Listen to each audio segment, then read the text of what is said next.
Fanambarana ry vahoaka malagasy tsy vaky vola. Ny voalohany dia mampiseho fiaraha-miory amin'ireo fianakaviana namoy ny akaiky azy noho izao zava-misy izao. Mankahery ihany koa ireo izay simba fananana noho ny etraketraky ny tsy mataho-tody. Potika ny firenena, mikorotana ny fiainany akamaroan'ny vahoaka malagasy amin'izao satria tsy misy fitadiavana mandeha amin'ny laoniny noho ny tsy fisian'ny rano, jiro izay zo fototra tokony hananany vahoaka. Ny fidiram-bola tsy zarizary satria zara raha mahita azy tanora malagasy. Ny kolikoly sy ny fanodinana ny harem-pirenena nefa mitombo ary miseho amin'ny fomba isan-karazany. Ary herinandro teo zay dia maro ny gasy maty voatifitra, ao ny naratra, ao ny very sy potika fananana noho ny fandrobana nataon'ireo tsy mataho-tody. Eo fivoan'izany rehetra izany dia manenjika, managadra, mandratra ary misy mihitsy aza mitifitra no ataontsika mpitandro ny filaminana. Mivangongo eto Antananarivo ireo miaramilatsika, tsy haninona fa hiaro tsangan'olona fa tsy hiaro ny vahoaka. Hany ka tsy hitatsika, oditsika tsy hita ny asan-dahalo any amin'ny faritra. Matimaty amin'izany ny rahalahintsika na zandary na miaramila amin'ny asan-dahalo. Mivory eto daholo nefa ny zandary sy ny miaramila. Ny mampalahelo nefa dia tsy miraharaha ny momba antsika miaramila ireo lehibe fa variana miaro ny sezany. Firy moa zao miaramila gadra sy mba kariera noho izany.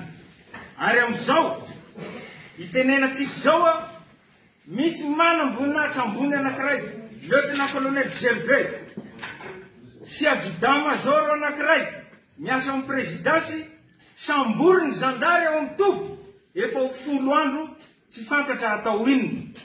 Avoa io namana io, tsy nangalatra io, tsy namon'olona. Izao disadisa zao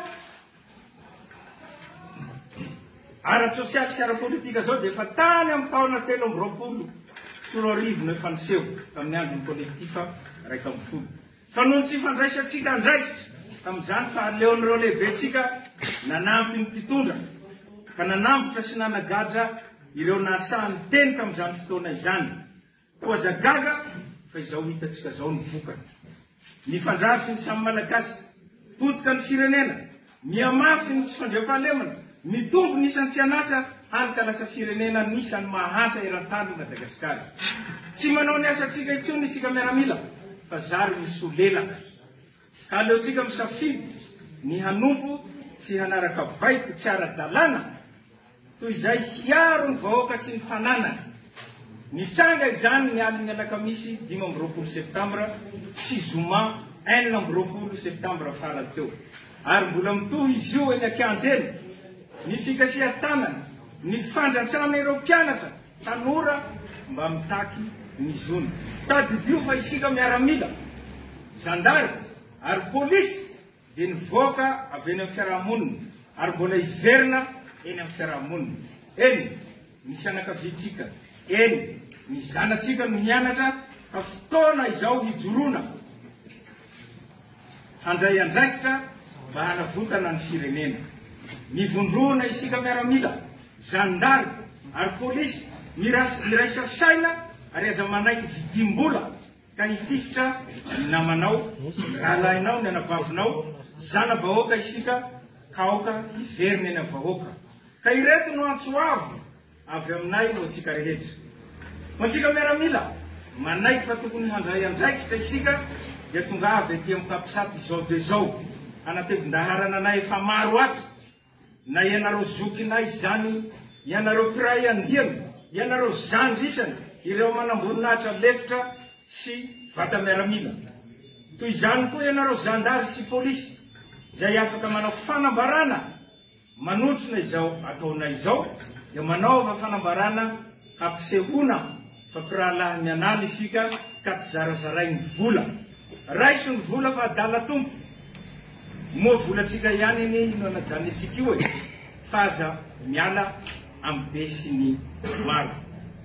Ho anareo miaramila ao amin'ny lapany avoloa teny Ambohitsirotra, miala ao ianareo mamonjea ny kanareo tsirairay avy. Mbola ho hita eo ny tohiny rehefa avy eo. Ho anareo zay ny vato ento reo namanareo, sakano zay fiaramanidina mikasa hiala ao, na iza izy na iza. Ho anareo any amin'ny ka rehetra any ka tsy hamonjy anay aty, na zandary io na polisy mijoroa, fa aza manaiky ampiasain'ireo lehibe reo ifampitifitra amin'ny namanareo, rahalainareo.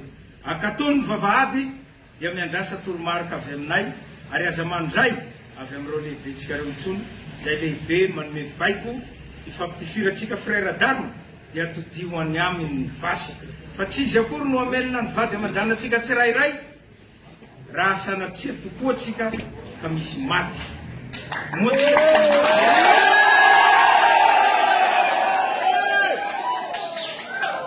Moa tsika tsy nanao sonia, tsy nanao jeu d'honneur ka hifampitifitra sy hamono ny vahoaka malagasy ny nanaovantsika sonia nidirana tato amin'ny miaramila, zandary sy polisy. Alao hery ry rahalahy isany, mivondrona ho iray, miraisa saina ka aoka ny fanavotana ny firenena irery ihany no hibaiko atsika ka ho any tanindrazana tokoa.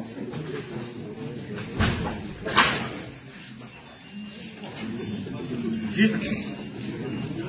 Makasitraka. Ny manohy azy zany dia manana lazaina koa ny solotenany manamboninahitra lefitra. Fanambarana avy amintsika manamboninahitra lefitra folo amin'ny malagasy. Manoloana ny olana lalovan'ny firenena zao dia tsy hainy Kôzôfam manamboninahitra lefitra ny angina manoloana ny olana izao. Tamin'ny taona 2009 dia Kôzôfam nametraka ny fitondrana. Moravany zany rehefa nilamina ny fitondrana, ankehitriny kosa dia ijoro sy andray andraikitra izahay ary vonona ny arony vahoaka ary mangataka ireto izahay. Famerenana ny asan'ny tafika malagasy, famerenana ny fijoroan'ny Kôzôfam, fanatanterahana ny assise militaire 2009, fanafoanana ny akmil, fampitaovana sy fanatsarana ny ara-materialy, aiza le fampanantenana ny poketra.